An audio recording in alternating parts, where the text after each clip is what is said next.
Hey guys, today's video is about the perception of movement.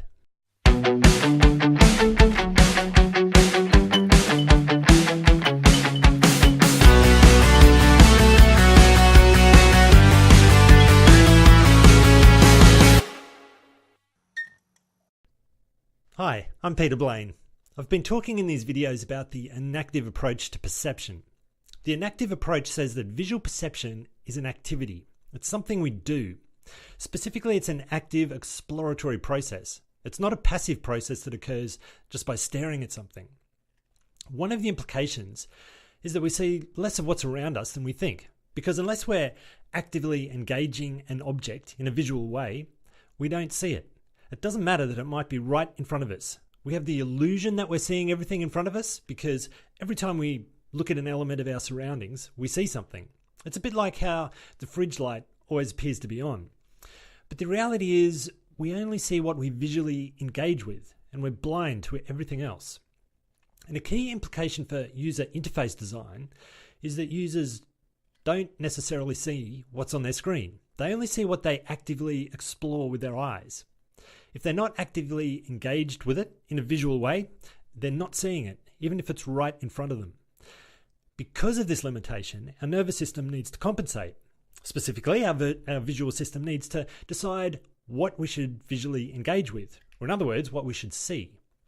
One way it does this is by detecting movement. If something's changing or moving, it's probably important, and our visual system will tend to focus on it.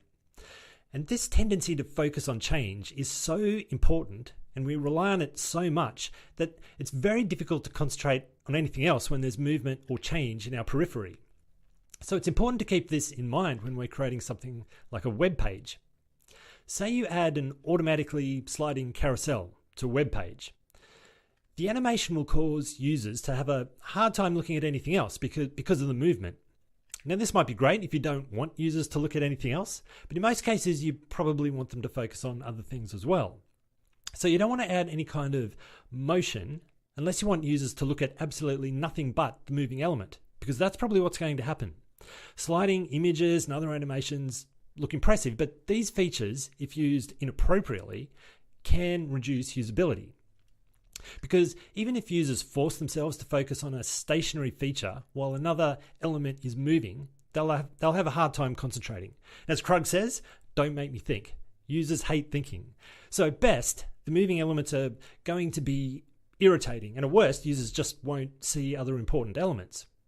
But can we use movement in a positive way? Perhaps we can exploit it to intentionally draw attention. Say you really want a user to look at something, maybe the call to action. Why don't we make the call to action button jiggle? Well, you can do it, and I think we've all seen examples of dodgy ads that do exactly that. And they definitely draw attention. But users hate it because it's so effective at drawing attention that it's annoying. It requires concentration to read the rest of the page without getting distracted, and users don't like to concentrate. Now, there are, of course, times to use movement on a web page. Sometimes it would be wrong not to use movement. YouTube wouldn't be much good without it. So I'm not saying don't use it. You just need to understand the effect that it has.